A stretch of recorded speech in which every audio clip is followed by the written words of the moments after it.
specifically the role players. And I keep saying that for the Boston Celtics because this is what's so big. Brown and Tatum, they were not the problem points during the Celtics rough stretch. They were the Never silver were. linings. And it was everybody else. It was, can we get the whole team to come with them? Rob talked about it. Does anybody else want to come with Jaylen Brown the night he dropped 35 points in Orlando? And Jason Tatum missed that game, of course, and the Celtics lost by 4. But that type of performance and that point right there, can other guys just come with Brown and Tatum? And right now, I think that is one of the biggest things we're seeing in terms of the Boston Celtics being able to turn the corner at this moment in time. Now, it's only been 3 games. Got to see more of it. 2 big games still ahead of us: Denver, Oklahoma City, or Oklahoma City first, and then Denver. So those are going to be 2 big matchups in which test the Celtics mightily. But these 2 tests already, the back to back to start the West Coast road trip, Houston, Minnesota, and even go back to the New Year's Eve matchup against the Toronto Raptors, where the Celtics, they start the game out horribly and then they start smacking the Raptors all over the floor. These 3 games, Celtics are turning the corner a little bit, starting to make a statement right now after their rough stretch, 3 straight wins here.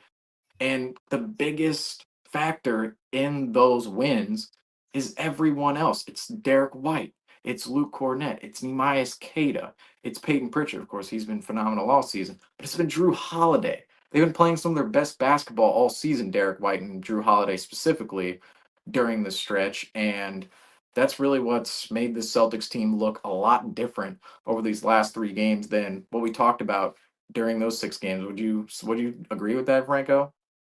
Yeah, definitely. I think that we are seeing these players be able to step up a little bit more, and we're going to be able to see these players step up a lot more as time goes forward. One thing that we want to highlight is the CBA contracts. And let's face it, the Celtics roster isn't going to be able to look as well at it as it is as long as we can. We're going to try to hold Correct. this roster together as long as we can. I mean, obviously, having 5 all-star caliber players, if you even want to include Peyton Pritchard or Al Horford in the conversation as great role players on this team, it's with the CBA now, it's going to be almost hard to maintain this type of team, and something that this us as fans cannot take for granted. I think being able to get this type of production out of these players as we have them on this roster is something that's going to be monumentous moving forward. And it's also a good dictation for the Celtics future. And when I say the Celtics future, I'm not talking about coming up in the next few months. I'm talking about within the next year or so. We're talking about 2026, 2027. We're looking at this roster. They're going to have to make some moves to even out the cap space. You obviously want to pay everyone on this roster as much as we can.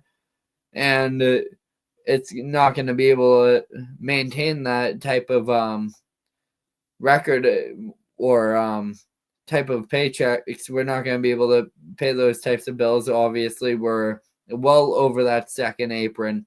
And I think that it's something that we're going to be able to develop on. And that's why being able to see this type of production out of a Jordan Walsh or a Sam Hauser or even a Peyton Pritchard, who I have talked about being able to move into a starting position as the years go forward, because he's still a very young player, still in his mid-20s, is going to be someone who can almost put himself in a prominent role as time goes forward. We obviously know that Jrue Holiday is an aging player, and being able to get this type of contributions around the team is a good tall tale sign for this team moving forward.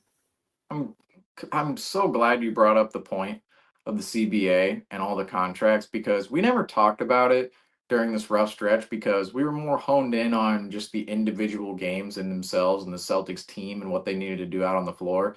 But really part of the conversation during that rough stretch when we were kind of ringing the alarm bells a little bit, we're going, what's going on with the effort here? What's going on with the team? This team doesn't look ready to go back to back. It seems like they're blowing their opportunity to be that next dynasty on the NBA stage. The Boston Celtics are.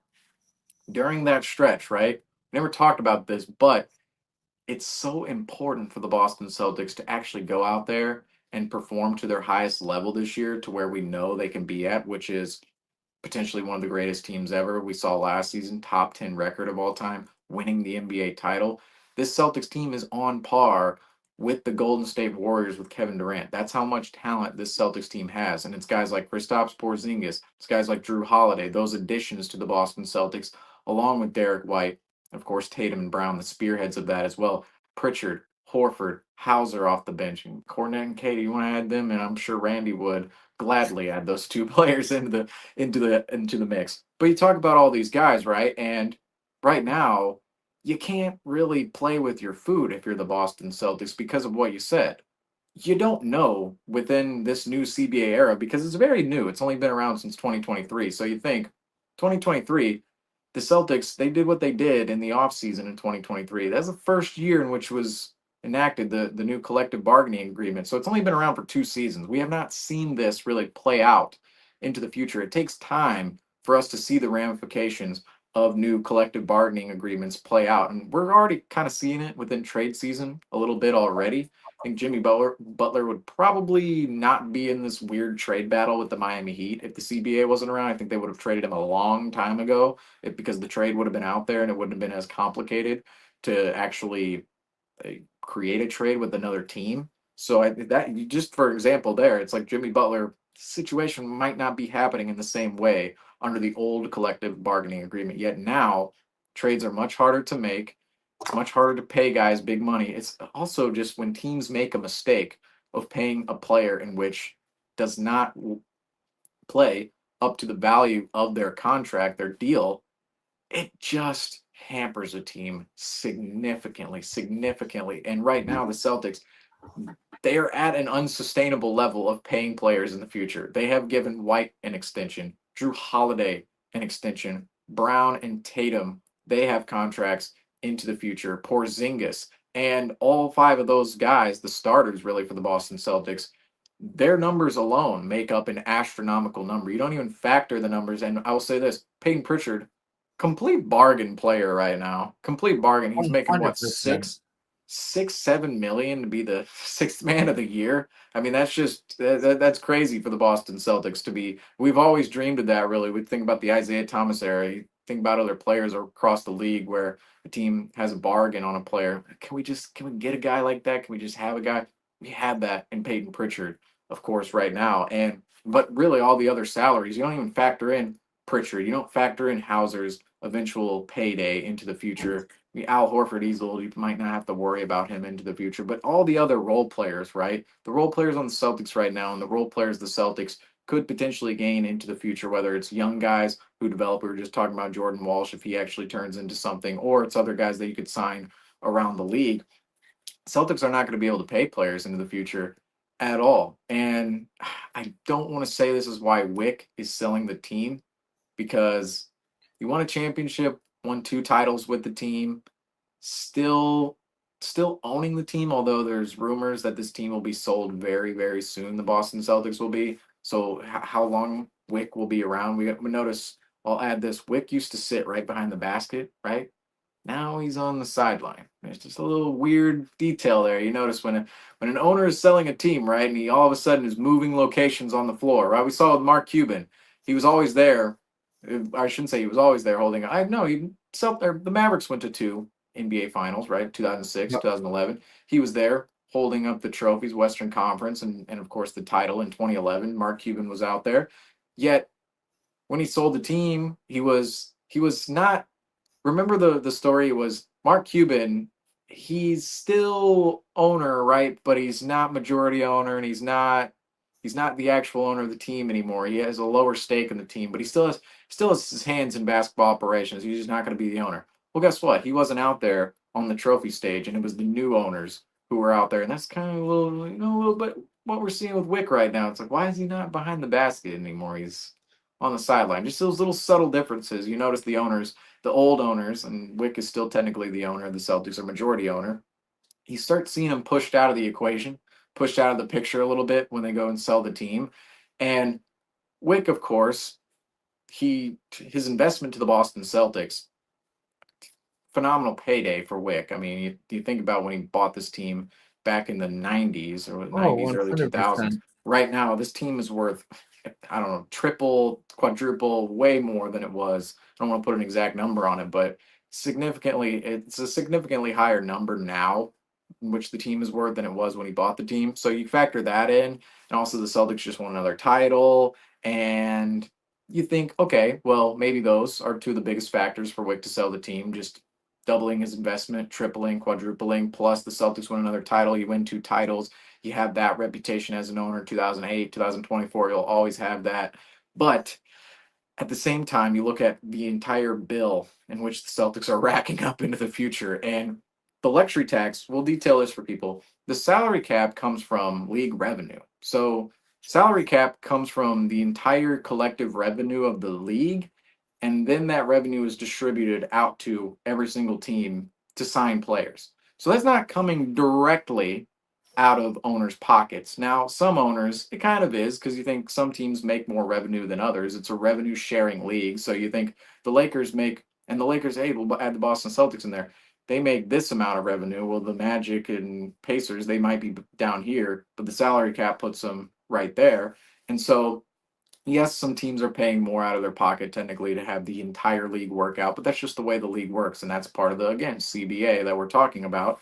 But the Celtics, the luxury tax, once you go beyond the salary cap and all of the, I should say exceptions, I shouldn't say limitations, the exceptions in which the league gives teams, because the salary cap is formed to not limit teams, but to give teams an extra ability to move around and make moves within the league, whether it's trades, signing players. There's all these exceptions all over the board. It's a soft cap, okay? We don't really have now teams nowadays. The word hard cap, right, is coming into the conversation more because the collective bargaining agreement and the league is putting more of a restraint on teams to actually go out there and move because they want more teams to look the same from year to year and players to just stop moving around like crazy because it's kind of ruining some of the Right. rivalry conversation in the league. But regardless, the hard cap's coming into more of the conversation, but it's a soft cap. The salary at the end of the day, the salary cap is a soft cap. So there's all these exceptions in which teams can maneuver and play around with. Well, once you get past those, okay, once you get past all of what the league gives you, you go into the luxury tax, right? You go into the luxury tax.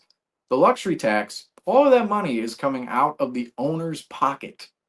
Yeah. So whatever business they're running, like okay, you sell water bottles or you sell shirts or you sell, these owners they sell a lot more than that. Okay, I'm just saying that it's usually technology, all this billionaire stuff, but it's coming directly out of their other companies, their pockets. And that's the interesting conversation with the Celtics bill right now and their luxury tax that they're just continuously spending into is that when that bill comes due, that's a lot of millions. That's a lot of money coming out of the owner's pocket, whoever is the Celtics owner at the time. And Wick, this is where sometimes you go, so right now it's like he's giving the green light for the Celtics, particularly Brad Stevens, to spend and extend all these players. But at the same time, he might not be around to pay the bill for what all these players are going to cost eventually in the future. And really, when that time comes due, it could be another owner. That other owner could eventually just fork it up like Steve Ballmer. I mean, the Clippers basically work in the negative every single season because Steve Ballmer doesn't care. I mean, he's when you're making as much money as Steve Ballmer makes off of Microsoft, I'm quite certain he does not care about what he's spending with the Clippers. Celtics could have that type of owner, but at the end of the day, the new owner is likely going to come in and go, we have to make budget cuts here on the roster. We have to. It's going to be maybe Drew Holiday, maybe Porzingis. Could Brown or Tatum, specifically not Tatum, maybe more Brown? Could Derek White be a part of that budget cut? You hate to say it, Ah, but right now, you hate to say it, but that's really what the reality is with this team. One day, those tough decisions are going to have to be made, and maybe they're made easier by we see players like Drew Holiday. Maybe he's kind of decreasing in production just a little bit this season, getting a little bit older. Kristaps Porzingis, he's more injury prone. Maybe Brown or Tatum, they regress to a level in which one of them is justified to be moved off. You really still do a not couple want to years. talk about that. Maybe Derek White as well. You don't want to talk about any of this stuff. This is a horrible conversation, but it's Ah, realistic to have because maybe some of this stuff is made easier down the line, but at the same time, it really goes back to the point. I'm just rambling on here. Still breakdowns to get to, by the way. Still rambling on here about salary cap. I could talk about this for hours, but it comes back to the point of this season is important for the Boston Celtics because this team is what they are right now. This team is the juggernaut they are right now. And there's no guarantee that next season or the season after that or the season after that, there won't be budget cuts. There won't be a cut made. I shouldn't say it's not like a player's going to be waived, but we saw with the Minnesota Timberwolves. Part of the Timberwolves, and this is just crazy to me, looking back on it right now, and we faced Timberwolves last time. We saw their offense and just how putrid it can look at times. The Timberwolves traded Carl Anthony Towns, really their Second, franchise face before Anthony Edwards. It was kind of a right, changing of the guard there a little bit when Edwards came around. But the Timberwolves traded Carl Anthony Towns, not just because they thought, oh, we're going to win this trade by getting Julius Randle, DiVincenzo, and these picks. Now we thought, hey, they have a good chance to win this trade, getting more back for Towns. But it was really about the salary. The mm, Timberwolves. Now, let me pull up the number real quick because I actually I wrote about this earlier in the season, before the season. I actually don't think I ever released this article, but I still wrote about it regardless. I can still release the article one day, but I have the numbers here in my notes about the money the Timberwolves saved from this. Okay, Minnesota year from year this year, Minnesota saved $2 million.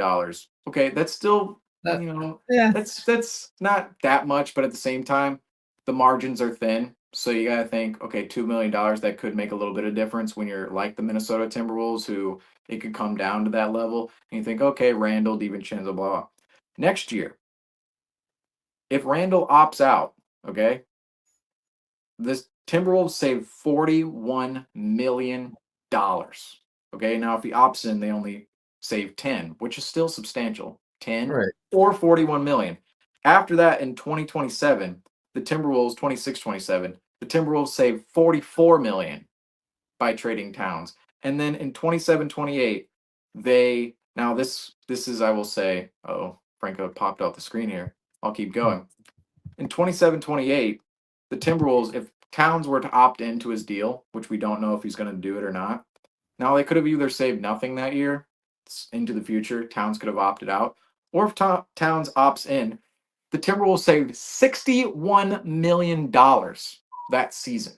So you start to see the picture here of why the right. Timberwolves actually moved Carl Anthony Towns. It wasn't just talent for talent, it was to save money. So we see that decision be made across the league. And with this Boston Celtics team, that's really why this season is so crucial because we don't know when those decisions are going to start to be made. We don't know when this team's going to be sold. We don't know what type of owner is going to take over the Boston Celtics and what type of pocketbook. Now, you'd expect a pretty deep pocketbook if you're buying an NBA team right now at its highest value point it's ever been, right? It's like buying Bitcoin at 100K plus. It's like, okay, well, you could have bought it at 20 a couple years ago, 100K plus Yep. right now.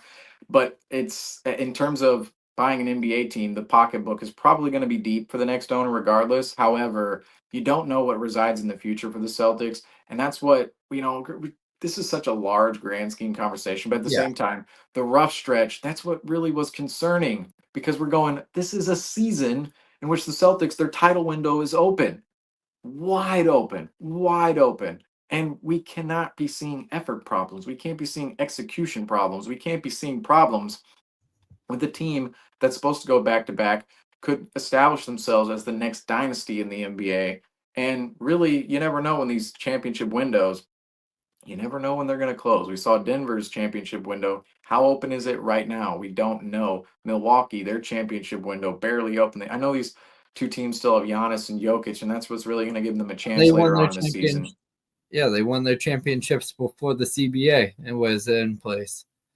And that's what's also interesting about this is the Celtics were actually able to do everything in order to acquire these players like Porzingis and Holiday before the entire CBA was actually fully in place. So you think about, oh, in the future, the Celtics, yes, could they, or one, yes, question, are they going to be able to pay these players and keep them around? But secondly, are they going to be able to make the same moves to attain sort of the same talent of roster, that same level of talent on the roster? So I know I just rambled on for like, I don't know, 15 minutes, it feels like, about the Yeah, no, CBA. But that it deserves to be a conversation right. because we didn't talk about it on the individual games of going, oh, the Celtics, they lost to the Magic. Let's talk about the CBA right now and the future Right. implications. It's like, okay, chill out. We only lost a couple games here. And it is still like that for the Boston Celtics. We're focusing more on this season, of course. But that is a very interesting long term look at the team, regardless. I don't know if you want Yeah, to add no. anything to that.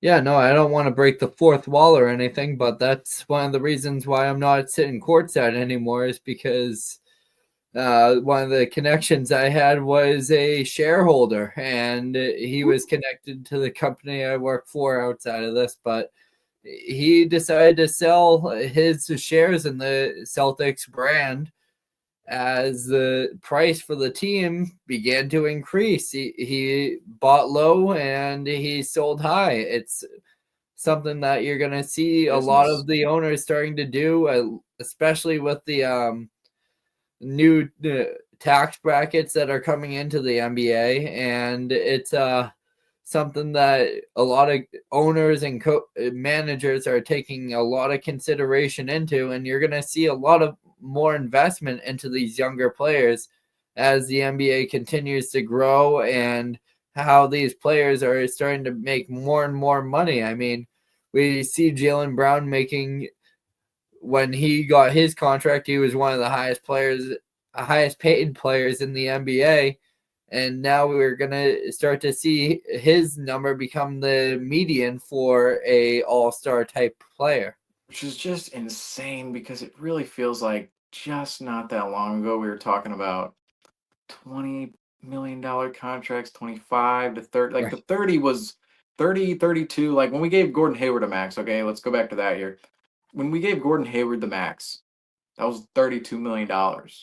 And now that's just, it's like, oh, now this role player like Nick Claxton is making 27 million. I'm going, whoa, what's going on here? Like, you look at it initially and go, oh, that's a big number for that player. But then you have to look at it in relativity to every other player and go, oh, okay, the salary cap goes up, and really these players are in this market and this number, and now these players are in this market. And now it's really the best time ever to be an NBA player and to get paid because, like you said, these numbers are just, oof, they're astronomical. And of course, I like that story you gave out about the shareholder there. You're a direct victim, and you're direct knowledge. So, You have direct knowledge of the situation in terms of, like, oh yeah, when somebody sells their shares of the team, you're no longer at half court. You're no longer in the picture. It's like, okay, you're going over here, you're getting pushed to the side a little bit.